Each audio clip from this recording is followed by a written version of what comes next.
दोस्तों नमस्कार, आप देख रहे हैं सत्य हुंकार। मैं आपके साथ सत्यपाल।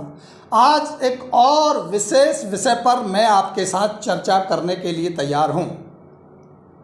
जैसा कि आप जानते हैं, डायरेक्ट सेलिंग को लेकर के सोशल मीडिया पे बहुत सारे लोग, बहुत सारे गुरु, बहुत सारे जानकार अपना अनुभव शेयर करते हैं, सलाह देते हैं, डायरेक्ट सेलिंग के बारे में बहुत सारी बातें बताते हैं। मेरा हमेशा से विरोध रहा है कि डायरेक्ट सेलिंग के नाम पर, डायरेक्ट सेलिंग के खिलाफ काम करने वाले वही लोग हैं जो डायरेक्ट सेलिंग की वकालत करते हैं। कुछ लोग एपिसोड चलाते हैं, कुछ लोग चैनल चलाते हैं, कहने के लिए डायरेक्ट सेलिंग के भीषम पितामह हैं, लेकिन उन्होंने अपने ही प्लेटफार्म पर बिठा के, अपने ही सोशल मीडिया के यूट्यूब चैनल पर बिठा के ऐसे लोगों को डायरेक्ट सेलिंग का रहनुमा बताया जिनका डायरेक्ट सेलिंग से कोई ताल्लुक नहीं है, जो हमेशा चिटफंड करते रहे, हमेशा लोगों को बहकाते रहे, एजुकेशन के नाम पर गुमराह करके पैसा कमाने वाले लोग, अमीर बनने वाले लोग डायरेक्ट सेलिंग की आड़ में डायरेक्ट सेलिंग की बात करते रहे। ऐसे ही लोगों ने डायरेक्ट सेलिंग को बर्बाद किया। मैंने हमेशा उनका खंडन किया कि आप डायरेक्ट सेलिंग के लिए बेहतर काम नहीं कर रहे हैं अगर आप ऐसे लोगों को डायरेक्ट सेलिंग से जोड़ते हैं जिनका डायरेक्ट सेलिंग से कोई नाता नहीं है, जिन्होंने सिर्फ चिटफंड किया, जिन्होंने फ्रॉड स्कीमें चलाई, जिन्होंने एजुकेशन के नाम पर लोगों को ठगा और लूटा है। और कुछ ऐसे भी लोग हैं जिन्होंने कभी डायरेक्ट सेलिंग से कोई वास्ता नहीं रखा, लेकिन डायरेक्ट सेलिंग के ऊपर बहुत बड़ी बड़ी सलाह देते हैं, जानकारी देते हैं, आपके कैरियर को बचाने की, आपको जागरूक करने की सलाह आपको देते हैं। ऐसे ही लोगों से मेरे कुछ सवाल हैं। मैं इस चैनल के माध्यम से, इस वीडियो के माध्यम से उनसे पूछना चाहता हूं कि आखिर आपको डायरेक्ट सेलिंग का कितना अनुभव है। आप लोगों को सलाह देते हैं, आप लोगों को डायरेक्ट सेलिंग के गुण बताते हैं, आप डायरेक्ट सेलिंग की पहचान बताते हैं, अच्छी बुरी कंपनी के बारे में रिव्यू करते हैं, लेकिन सवाल सबसे पहले खड़ा ये होता है कि आपको डायरेक्ट सेलिंग के बारे में कितनी जानकारी है। वैसे तो मैंने आपसे अनुरोध भी किया था और कोशिश भी की थी कि मेरा आपसे डायरेक्ट इंटरव्यू हो।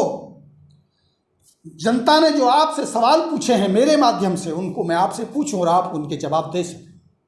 लेकिन या तो ये कहें कि आपकी समय की व्यस्तता, या ये कहें कि आप समय देना नहीं चाहते, मुझे नहीं पता, लेकिन हमारा आपका सामना नहीं हुआ, इंटरव्यू नहीं हो सका। आज मैं इस वीडियो के माध्यम से आपसे कुछ सवाल पूछना चाहता हूं। इस वीडियो के माध्यम से मैं उन तथाकथित डायरेक्ट सेलर के अनुभवी ज्ञाताओं से, उन गुरुओं से ये सवाल पूछना चाहता हूं। अगर हो सके तो वीडियो बनाकर आप इनके जवाब दीजिए। ये देश का डायरेक्ट सेलर मेरे माध्यम से आपसे सवाल पूछना चाहता है कि आखिर डायरेक्ट सेलिंग का सही मॉडल क्या है। अगर आप डायरेक्ट सेलिंग के बारे में इतना सब जानते हैं, डायरेक्ट सेलिंग के बारे में अच्छी बुरी बातों के ऊपर आप प्रकाश डालते हैं, डायरेक्ट सेलिंग को लेकर लोगों के भविष्य को सुरक्षित करने के लिए आप वीडियो बनाते, सलाह देते हैं, डायरेक्ट सेलिंग के नाम पर लोगों को बुला के आप अपने चैनल के ऊपर बिठाकर कामयाब होने के सूत्रों पर बात करते हैं, डायरेक्ट सेलिंग में सफलता कैसे हासिल हो, डायरेक्ट सेलिंग में क्या करना चाहिए, क्या नहीं करना चाहिए, ये सारा गुरु ज्ञान डायरेक्ट सेलिंग का इस यूट्यूब चैनलों पर लाया जाता है। तो मैं सबसे पहले आपसे जानना चाहता हूं कि आखिर डायरेक्ट सेलिंग का असली मॉडल क्या है। अब आप वही रटी रटाई कहानी बताएंगे, मैन्युफैक्चर टू कंज्यूमर। अगर मैं आपकी बात को सही मान लूं और ये मान लूं कि आप ये सही कह रहे हैं कि मैन्युफैक्चर टू डायरेक्ट कस्टमर, तो मेरा यहीं से दूसरा सवाल खड़ा होता है कि जिस कंपनी में आप काम करते या आपने किया होगा, या जिस कंपनी के बारे में आप बात कर रहे हैं, या आप उन डायरेक्ट सेलर्स के नाम पे उन लोगों को ला के अपने चैनल पर बिठा रहे हैं, उनकी कंपनियां कौन सी फैक्ट्री लगा रखी है, कितनी फैक्ट्रियां उसकी चलती हैं, क्या भारत में चलने वाली हर एक कंपनी की अपनी फैक्ट्री है? अगर उसकी अपनी फैक्ट्री नहीं है तो model of direct selling factory to consumer इस बात का प्रमाण है। अगर आप ये कहते हैं कि डायरेक्ट सेलिंग का मॉडल मैन्युफैक्चरिंग टू कंज्यूमर होता है, तो फिर इस बात का प्रमाण भी है कि जिस कंपनी के पास अपनी फैक्ट्री नहीं है, इसका मतलब वो डायरेक्ट सेलिंग नहीं है। आपका कहने का मतलब यही है। मैं सिर्फ आपसे सवाल कर रहा हूं और आपके ही सवालों का मैं एनालिसिस कर रहा हूँ। अगर आप ये कहते हैं कि मैन्युफैक्चर टू डायरेक्ट कंज्यूमर ही डायरेक्ट सेलिंग होता है, तो मुझे बताइए कितनी कंपनियां हैं भारत में जो खुद की मैन्युफैक्चरिंग चलाती हैं। दूसरा सवाल मेरा ये है, डायरेक्ट सेलिंग का मॉडल भारत सरकार ने किस प्रावधान के तहत किस मंत्रालय से अप्रूवल दिया है कि ये डायरेक्ट सेलिंग मॉडल है, सरकार इसको डायरेक्ट सेलिंग मॉडल मानती है और उसने सर्टिफिकेट दिया है कंपनियों को कि ये डायरेक्ट सेलिंग मॉडल है, इस पे आप काम करिए। आप मुझे उस मंत्रालय का नाम बताइए जिस मंत्रालय से भारत सरकार ने मॉडल ऑफ डायरेक्ट सेलिंग को अनुमति दी है। अगर आप कहेंगे कि नहीं दी है, तो फिर किस डायरेक्ट सेलिंग मॉडल की आप बात कर रहे हैं? सवाल सबसे बड़ा ये है, और ये सवाल मेरे सिर्फ आपसे हैं, उन तथाकथित बुद्धिजीवियों से हैं, उन तथाकथित बुद्धिमानों से हैं जो डायरेक्ट सेलिंग के ऊपर बहुत सारे रिव्यू दे रहे हैं। अब तीसरा सबसे बड़ा सवाल कि भारत के द्वारा, भारत सरकार के द्वारा अगर डायरेक्ट सेलिंग इंडस्ट्री है, तो भारत सरकार के द्वारा कौन सा ऐसा विभाग है, कौन सी वो कंपनियां हैं जिनको डायरेक्ट सेलिंग की लिस्ट में शामिल किया गया है कि ये कंपनी डायरेक्ट सेलिंग की है और ये कंपनी डायरेक्ट सेलिंग के नाम पे गोरख धंधा चला रही है? क्या ऐसी कोई लिस्ट भारत सरकार से जारी हुई है जिसमें ये लिखा गया हो कि ये कंपनी डायरेक्ट सेलिंग में रजिस्टर्ड हो गई या डायरेक्ट सेलिंग के नाम पे हो? अगर ऐसी कोई लिस्ट भारत सरकार के यहां से जारी नहीं हुई है, तो कौन सा प्लान अप्रूवल होता है डायरेक्ट सेलिंग में भारत सरकार के यहां से कि आप ये प्लान चलाएंगे और ये नहीं चलाएंगे? जबकि मुझे जानकारी है, मैं अभी बात नहीं करूंगा, आने वाले वीडियो में इन विषयों पर बात करूंगा, डायरेक्ट सेलिंग के नाम पर कुछ लोगों ने धंधा बना लिया है, कंपनियों से 2-2 लाख 3-3 लाख रुपए की मोटी रकम ऐंठ रहे हैं एसोसिएशन के नाम पे भी और डायरेक्ट सेलिंग के मॉडल ऑफ प्लान को अप्रूवल कराने के नाम पे भी। मैं जानना चाहता हूं कि कौन सा ऐसा विभाग है जो डायरेक्ट सेलिंग के मॉडल प्लान को अप्रूवल देता है और किस नियम के तहत देता है। मैंने तो आरटीआई लगाई हैं, कुछ सूचनाएं मेरे पास आई हैं, कुछ अभी आनी है। अभी मैं उनका खुलासा नहीं करूंगा कि मैंने क्या क्या जानकारियां ली हैं। भारत सरकार कितनी अनभिज्ञ है डायरेक्ट सेलिंग के मॉडल को लेकर के और कितने पक्ष में है, कितनी उसमें बातें होती हैं, इन सारी बातों के ऊपर मैं आपको एविडेंस के साथ, सबूतों के साथ बात करने वाला हूं। लेकिन आज मेरे सवाल उन तथाकथित डायरेक्ट सेलर के ज्ञाताओं से हैं जो चैनल पर बैठकर बड़ा बड़ा ज्ञान बांटते हैं, जो कहते हैं कि आपको कंपनियों से सवाल पूछना चाहिए।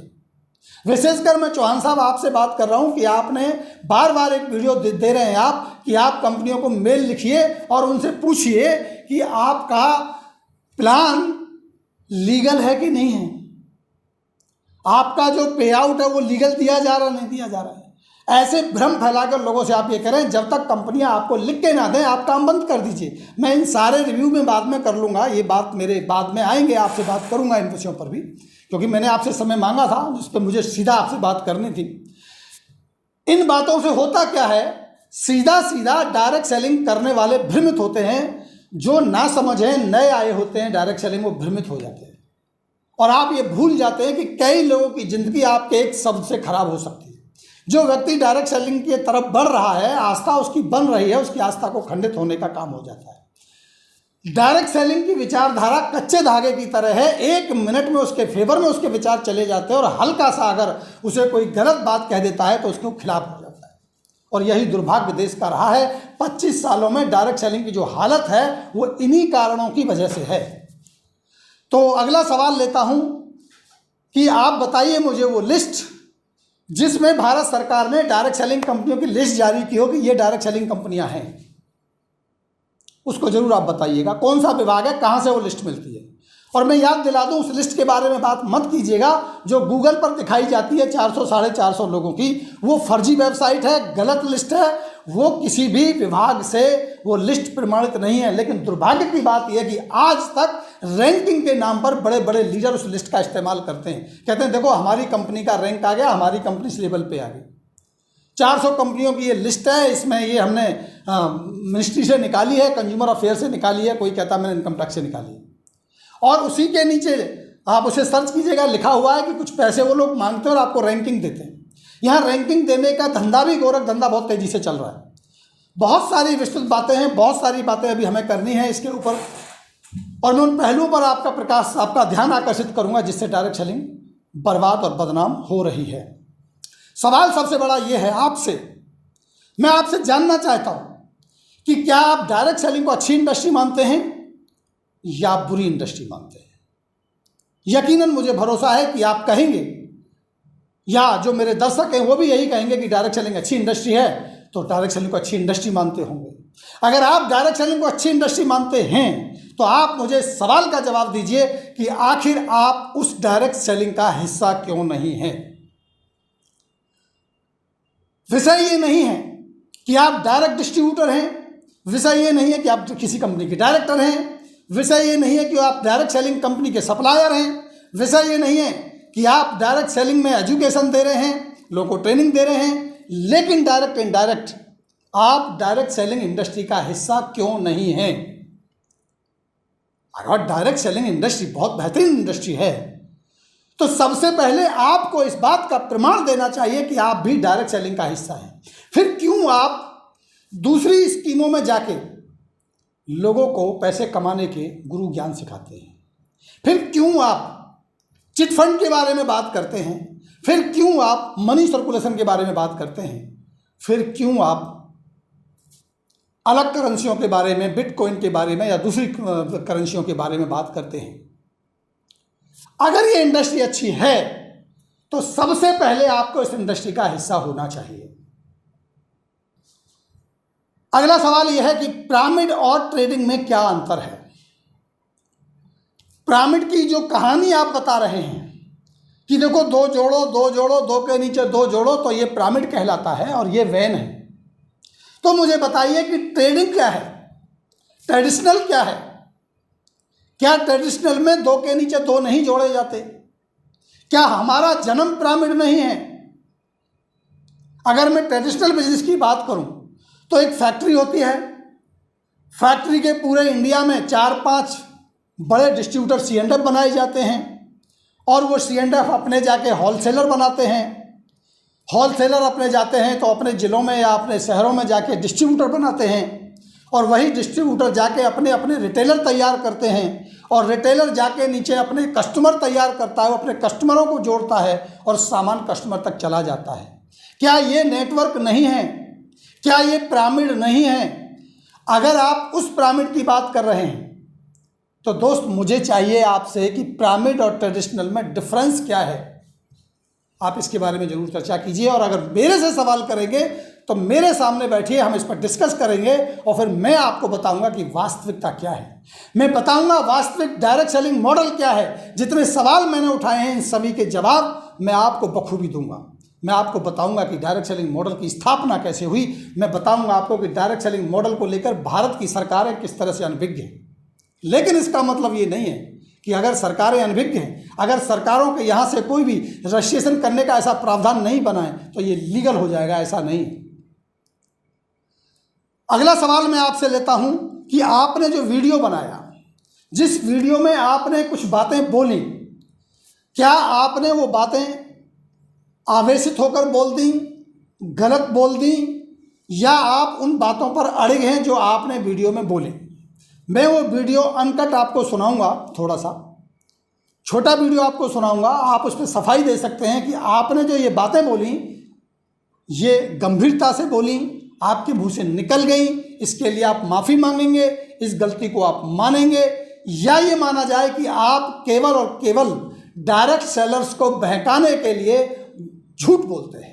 ये माना जाए कि आप अपने स्वार्थ के लिए कुछ भी बोलकर अपने फॉलोअर्स को बहकाते हैं। आपके जो फॉलोअर हैं, जो आपको फॉलो करते हैं, वो आपकी बातों पर भरोसा करते हैं, आप उनको गुमराह करते हैं। या तो आप ये मानेंगे या ये मानेंगे कि आपसे जो बोला गया वो गलत तरीके से आपके मुंह से निकल गया। मुंह से निकलना एक बार हो सकता है, बार बार नहीं हो सकता। और अगर मुंह से निकल गया था, आपको पता चल गया था कि गलती है, तो आपको वीडियो को एडिट करना चाहिए था, कट करना चाहिए था, या इस वीडियो को हटाना चाहिए था। लेकिन आपका वीडियो अभी भी चल रहा है। सबसे पहले आप ये वीडियो देख लीजिए, सुन लीजिए एक एक शब्द, इसके बाद मैं रिव्यू करूंगा, मैं बताऊंगा कि आपने क्या क्या गलत बोला है। चीज मिली होगी कि एमवे ने पिछले 20 साल में एमवे ने 2002 से 2022 तक एमवे ने पिछले 20 साल में भारत और अमेरिका के अंदर 562 करोड़ का बिजनेस किया। उसमें से 7,588 करोड़ रुपीस उसने पे आउट में डिस्ट्रीब्यूट किए। मतलब 20 साल में कमाया 27,000 कुछ करोड़, उसमें से पे आउट दे दिया 7,000 कुछ करोड़। मतलब 20 साल में कमाया 27,000 कुछ करोड़, उसमें से पे आउट दे दिया 7,000 कुछ करोड़। मतलब 20 साल में कमाया 27,000 कुछ करोड़, उसमें से पे आउट दे दिया 7,000 कुछ करोड़। सबसे बड़ी बात जो आपने बोली है, आपने बोला है कि एमवे ने 2002 से 2022 तक 27,000 करोड़ रुपए जुटाए। तो मैं आपको बता दूं कि यह तर्क आपका बिल्कुल गलत है। पहली बात तो यह कि एमवे 98 से काम कर रही है। आप मुझे वो कारण बताइए कि आपने 2002 से ही क्यों जोड़ा। 2002 से और 2022 तक का टर्नओवर आप कैलकुलेट कर रहे हैं, और टर्नओवर जुटाया नहीं होता है। टर्नओवर का मतलब ये नहीं होता कि इतने पैसे जुटाए, ये वर्ड बिल्कुल गलत है। पहली बात तो यह कि एमवे, आपको जानकारी होना चाहिए कि 5 मई 1998 से काम कर रही है। अच्छा होता आप ये कहते कि 5 मई 1998 से 2022 तक एमवे ने कुल टर्नओवर इतना किया, तो शायद आपकी बात सही होगी। आपने 2002 से 2022 तक 27,000 कुछ रुपए जुटाए, और आपने यही नहीं बोला खाली जुटाए, आपने ये भी बोला कि एमवे ने ये कमाए। अगर आप नहीं मानना चाहते तो दोबारा सुन लीजिए। मतलब 20 साल में कमाया 27,000 कुछ करोड़, उसमें से पे आउट दे दिया 7,000 कुछ करोड़। बोला ना आपने कि 27,000 करोड़ कमाए एमवे ने, और अमेरिका और इंडिया से कमाए। आप ये वर्ड भी बोल रहे हैं, फिर दोबारा सुनाऊंगा। इसमें से 7,000 कुछ रुपए अमेरिका और भारत के डिस्ट्रीब्यूटर को बांट दिए। तो आपकी जानकारी के लिए मैं ये बता दूं, आप कुछ भी बोल रहे हैं, ठीक है। एमवे इंडिया में काम करती है। इसकी जो पेरेंट्स कंपनी है वो अमेरिका की है। ये अपने यहाँ के डिस्ट्रीब्यूटर यहाँ बनाती है, यहाँ की ज्वाइनिंग यहाँ होती है, यहाँ के पैसे यहाँ बांटे जाते हैं। यहाँ के पैसे अमेरिका के डिस्ट्रीब्यूटरों को नहीं बांटे जाते। अमेरिका का अलग व्यापार है, हिंदुस्तान का अलग व्यापार है। अगर कोई व्यक्ति इंडिया में काम करना चाहता है, अमेरिका का भी, तो आके उसको यहाँ आके ज्वाइनिंग करना पड़ता है। ज्वाइनिंग के उसके रूल रेगुलेशंस बहुत अलग अलग हैं। तो ये कहना कि 27,000 करोड़ कमाया, ये गलत है। 27,000 करोड़ का टर्नओवर हुआ 2002 से 2022 तक। इसमें गलती है कि 1998 से शुरू हुआ था, 1998 से बोलना चाहिए था। टोटल कर लेते कितना हुआ है। और 7,500 या 7,000 कुछ करोड़ रुपए जो बांटे हैं, जैसे आप बता रहे हैं, वो केवल और केवल भारत के डिस्ट्रीब्यूटरों को ही बांटे गए हैं, क्योंकि भारत के डिस्ट्रीब्यूटर ही भारत की एमवे इंडिया एंटरप्राइजेज में काम करते हैं। अमेरिका में जाके वो पैसे बांटने कंपनी नहीं जाती है। इस भ्रम को निकाल दीजिए दिमाग से। दूसरी बात, आप कह रहे हैं, स्पष्ट रूप से कह रहे हैं कि एमवे ने 50% कमा लिया। यानी आपने ऐसे बैलेंस शीट बना दी अपनी उंगलियों के ऊपर कि देखो भाई, अभी दोबारा दिखाऊंगा ये वीडियो, बाद में देखिए ध्यान से, जो मैं कह रहा हूँ इसको सुनिए, फिर देखिए ध्यान से, कि 27,000 करोड़ का कुछ टर्नओवर किया एमवे ने 2002 से 2022 तक, और 7,500 बांट दिया, 7,800 करोड़ बांट दिया। चलो मान लेते हैं, आप मान रहे हैं, हवाई मान रहे हैं आप, कि मान लेते हैं इतने का प्रोडक्ट हो गया होगा, इतना बांट दिया, बचा इतना। तो भाई 13,000 करोड़ तो 27,000 में से कमाया ही है। 50% तो एमवे कमा ही ले गया। मेरे प्रभु, अगर आप इतने समझदार हैं तो आपको ये भी समझ जाना चाहिए कि बैलेंस शीट सरकार के यहाँ जमा होती है हर साल। सारा लेखा जोखा हिसाब किताब कोई भी कंपनी करके सरकार के यहाँ डिपॉजिट करती है। सरकार की नज़रों में एक एक पैसे का हिसाब हर साल 31 मार्च से पहले का हिसाब किताब लगा के अप्रैल मई जून जुलाई तक जमा कर दिया जाता है, और उसके ऊपर इन्वेस्टिगेशन भी होती है, उसके ऊपर जांच भी होती है। बहुत सारे अफसर उसको देखते भी हैं, और सीए उसे प्रमाणित भी करता है। एक एक पैसे का हिसाब, कितना तेल जलाया, कितना किराया दिया, कितना खाया, कितने का रॉ मटेरियल आया, कितना फैक्ट्री में लगा, कितना एम्प्लॉय को सैलरी दे दिया, सब माइनस करके कुल कितना व्यापार हुआ, इस सारे का बैलेंस शीट बना करके सरकार को दिया जाता है। तुम्हारे जो ये अनुमानित आंकड़े और जिस तरह से आप बैलेंस शीट पेश कर रहे हैं, इससे साफ जाहिर होता है कि ये मूर्खता की पराकाष्ठा है। और मैं बता दूं आपको, एमवे इंडिया ने भारत में 5 मई 98 से लेकर के 31 मार्च 2021 तक कितना पैसा कमाया है, ये बैलेंस शीट में एक एक बात लिखी गई है। और ये देख लीजिए इसमें क्या लिखा हुआ, मैं दिखा देता हूं आपको। ये है उनका एनुअल रिपोर्ट। ये पूरा जब से एमवे शुरू हुई है आज तक इन्होंने कुल कितना कमाया, सारा खर्चा पानी निकाल के, खा पी के, ये है एक्चुअल रिपोर्ट जो कि 900 करोड़ के आसपास है। आप 13,000 करोड़ का अनुमान लगा के आपने बता दिया। ये भ्रामक है, ये भ्रम फैलाने वाला है, ये लोगों को गुमराह करने वाला है, ये गलत जानकारी है। आप तथ्यों के आधार पर बात नहीं करते। आपके मन की भावना, आपके मन के विचार अगर किसी व्यक्ति को जिंदगी को खराब करते हैं तो आपको इस पर चिंतन करना चाहिए। कोई भी ऐसे हमारे मन की बात नहीं बोलनी चाहिए जिससे किसी की जिंदगी खराब हो सकती हो। एक डायरेक्ट सेलर, किसी भी कंपनी का डायरेक्ट सेलर हो, अगर उसका विश्वास डगमगाता है तो निश्चित रूप से उसकी जिंदगी खतरे में पड़ती है। ये डायरेक्ट सेलिंग केवल और केवल विश्वास का गेम है।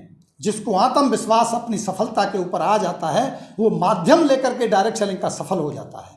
भले ही वो डायरेक्ट सेलिंग से सफल हो या किसी और जगह जाके सफल हो, लेकिन अगर उसका आत्मविश्वास मजबूत हो जाता है तो वो सफल हो जाता है दोस्त। लेकिन आपके शब्दों से, आपके इस तरह के एनालिसिस से आत्मविश्वास डगमगाता है। न जाने कितने लोगों को आपने कंफ्यूज कर दिया होगा इस गलत बैलेंस शीट को बता करके। तब आप केवल अपने शब्दों से अपने मन की बातों को पेश करते हैं जो कि बिल्कुल गलत है। आप साबित ही नहीं, आप कह ही नहीं सकते। अगर मैं भी ये कहने लगूं यहाँ बैठ करके कि मुझे तो ऐसा लगता है कि वो चोर है, मुझे तो ऐसा लगता है कि वो डाकू है, प्रतिष्ठा दांव पे लग जाती है। किसी के लगने से कोई गलत नहीं हो जाता। तो आपके लगने से एमवे ने 50% का मार्जिन कमा लिया, 13,500 करोड़ रुपए कमा लिए, उसने देश को लूट लिया। इस तरह की भ्रामक जानकारी फैला करके आप लोगों को कंफ्यूज ना करें। आपने और भी कंपनियों के ऊपर रिव्यू दिए हैं, आपने और भी कंपनियों से न जाने किस किस कंपनियों को आपने मेल लिख दिया कि आप जवाब दीजिए कि अगर मुझे कुछ हुआ तो मेरी जिम्मेदारी कौन लेगा। आपको कानून वानून समझ आता है या नहीं आता है? आप अपने माँ बाप से जिम्मेदारी लीजिए, लिख के चिट्ठी लिख के लीजिए कि मुझे आपने पैदा किया है, जिम्मेदारी दो। कल को अगर मेरे ऊपर कोई कार्रवाई हो गई तो आप जिम्मेदार होंगे। आपने सही संस्कारों के साथ मुझे पलाया और बढ़ाया है। आप लीजिए ना सर्टिफिकेट अपने माता पिता से, क्या आप लेंगे? ये सब संस्कारों की बात है। अगर आप गलत करेंगे आपको दुनिया का कोई व्यक्ति बचा नहीं सकता, अगर आप सही करेंगे तो दुनिया का कोई व्यक्ति आपको फंसा नहीं सकता। आप कहते हैं डायरेक्ट सेलिंग से कि कंपनियां हमें लिख के दें। आप कैसी बातें करते हैं? ये भ्रम फैलाने वाली बात नहीं तो क्या है? आप किसी डॉक्टर के पास जाते हैं, कहते हैं आप डिग्री लेके आए हो, आप लिख के दो मुझे जो दवाई दोगे, इससे मुझे बिल्कुल लॉस नहीं होगा, आप लिख के दो। आपको पता है कि अगर कोई डॉक्टर गलत दवाई देता है और उसको नुकसान हो जाता है तो उसके ऊपर एफआईआर बनती है, उसके ऊपर कार्रवाई हो सकती है, वो गैर कानूनी काम माना जा सकता है। लेकिन क्या डॉक्टर से आप लिख के लेंगे? जरूरी नहीं है। क्या आप स्कूल में अपने बच्चे को दाखिला दिलाने के लिए जाएंगे तो ये गारंटी लिख के लेंगे कि आप बताओ मेरा बच्चा अगर कामयाब नहीं हुआ, अगर आपने पढ़ाया उसकी अच्छी नौकरी नहीं लगी तो जिम्मेदार कौन होगा? ये गारंटी नहीं है दोस्त, ये गारंटी नहीं है, ये विश्वास का गेम है। डायरेक्ट सेलिंग कंपनियां नियम के मुताबिक अपना काम कर रही हैं। जब भी वो गलत करेंगी सरकार उनके ऊपर कार्रवाई करेगी, उन कंपनियों के खिलाफ कार्रवाई होगी। डिस्ट्रीब्यूटर अगर गलत काम करेगा तो डिस्ट्रीब्यूटर के खिलाफ कार्रवाई होगी, और जो गलत काम नहीं करेगा वो उसको कुछ भी नहीं होगा। जहां तक सवाल है उस लॉ का, उस नियम का जो 28 दिसंबर 2021 को आया है, मैं फिर कह रहा हूं आपसे, आपको नहीं पता है कि वो डायरेक्ट सेलिंग के ऊपर नहीं आया, वो डायरेक्ट सेलिंग के कंज्यूमर के ऊपर आया है। डायरेक्ट सेलिंग के कंज्यूमर के खिलाफ कंपनी काम नहीं करेगी, डायरेक्ट सेलिंग के कंज्यूमर के खिलाफ डायरेक्ट सेलर जाके काम करेगा। कितनी भी अच्छी कंपनी डायरेक्ट सेलिंग क्यों ना हो, अगर कोई व्यक्ति किसी कस्टमर के साथ गलत काम करेगा उसके ऊपर वो नियम लागू होगा और उसके खिलाफ कार्रवाई होगी। कौन कंपनी गारंटी लेगी? अगर कोई कंपनी आपकी गारंटी ले ले, कोई ईमानदार कंपनी, डायरेक्ट सेलिंग कंपनी जो वास्तव में डायरेक्ट सेलिंग चलाती है, वो अपने डिस्ट्रीब्यूटर की जिम्मेदारी ले ले, लिख के दे दे कल को डायरेक्ट सेलर गलत करेगा तो क्या उसके लिए रिस्पॉन्सिबल कंपनी होगी? कैसी बातें आप कर रहे हैं? जिम्मेदारी तो कंपनी को डायरेक्ट सेलर से लेनी चाहिए कि जो नियम हमने बनाए उस नियमों के तहत आप काम करोगे तो मेरी कंपनी में आप स्पॉन्सर हो जाइए, वरना आपकी जरूरत नहीं है। आपको जिम्मेदारी कंपनी को देनी पड़ेगी कि मैं ऐसा डिस्ट्रीब्यूटर बनूंगा, एक ईमानदार बनूंगा, फील्ड में जाऊंगा, अच्छा काम करूंगा, ईमानदारी से प्रोडक्ट बेचूंगा। मैं कोई गलत काम नहीं करूंगा। गलत काम कंपनियां नहीं करती हैं, गलत काम डायरेक्ट सेलर मार्केट में जाके गलत जवानी करके अपने प्रोडक्ट को बेचते हैं और वहीं से कार्रवाइयाँ होती हैं। तो बातें बहुत सारी हैं करने के लिए, सवाल बहुत सारे हैं। मैं तो निवेदन करूंगा कि आप अपने इस वीडियो को हटा लीजिए जो आपने गलत तथ्यों के आधार पर ये वीडियो बना के डाला हुआ है। अभी तो 2-4 हज़ार लोगों ने देखा है, ना जाने कितने लोग देखेंगे और कंफ्यूज हो जाएंगे। और दोस्त याद रखना, पाप वही नहीं होता कि किसी के पैसे छीन लिए जाए, पाप वही नहीं होता कि किसी की बेईमानी कर ली जाए, पाप वही नहीं होता कि किसी का दिल दुखा दिया जाए। सबसे बड़ा पाप यह है कि किसी की ज़िंदगी को बर्बाद कर दिया जाए। अगर आप किसी को भ्रमित करेंगे, अगर आप किसी को कंफ्यूज करेंगे और उस व्यक्ति की ज़िंदगी खराब होगी तो उसका पाप भी आपको लग सकता है। इसलिए मेरा निवेदन है, आप मेरे अच्छे मित्र भी हैं, मेरी आदत है इस तरह से बात करने की, मेरी बात प्रमुखता से रखने की मेरी आदत है, क्योंकि मेरे चैनल का नाम ही सत्य हुंकार है। तो हुंकार तो मुझे भरनी पड़ती है, मुझे बोलना ही पड़ता है। इसलिए किसी भी बात को बुरा मत मानिएगा। आपको ये सलाह दी जाती है कि आप उस वीडियो को हटाएं, गलत बयानी करना बंद करें, बिना तथ्यों के आधार पर कोई भी बात आप ना रखें तो बेहतर होगा। ऐसे ही कुछ और वीडियो देखने के लिए आप जुड़े रहिए मेरे साथ। मेरा आप लोगों से निवेदन है जो मेरा वीडियो देख रहे हैं, चैनल को सब्सक्राइब जरूर कर लीजिए, वीडियो को शेयर जरूर कीजिए, ताकि और भी लोगों को इस बात की जानकारी हो जाए कि जो आपके सलाहकार हैं, जो आपको सलाह दे रहे हैं, निश्चित रूप से ये आपको भ्रम फैलाते हैं। जरूरी नहीं है इन लोगों को डायरेक्ट सेलिंग का बहुत बड़ा ज्ञान हो। जो डायरेक्ट सेलिंग के बड़े महारथी हैं, जो बड़े डायरेक्ट सेलर हैं, वो आपको यूट्यूब पर दिखाई नहीं देंगे। वो जाके अपने नेटवर्क बनाने में, पैसे बनाने में, ज़िंदगी को जीने में मशगूल हैं, मस्त हैं, आनंद ले रहे हैं इस जीवन का। और ऐसे बहुत सारे लोगों के बारे में आपसे बात करूंगा। अभी आपसे लेता हूं विदा, तब तक दीजिए मुझे इजाज़त। नमस्कार।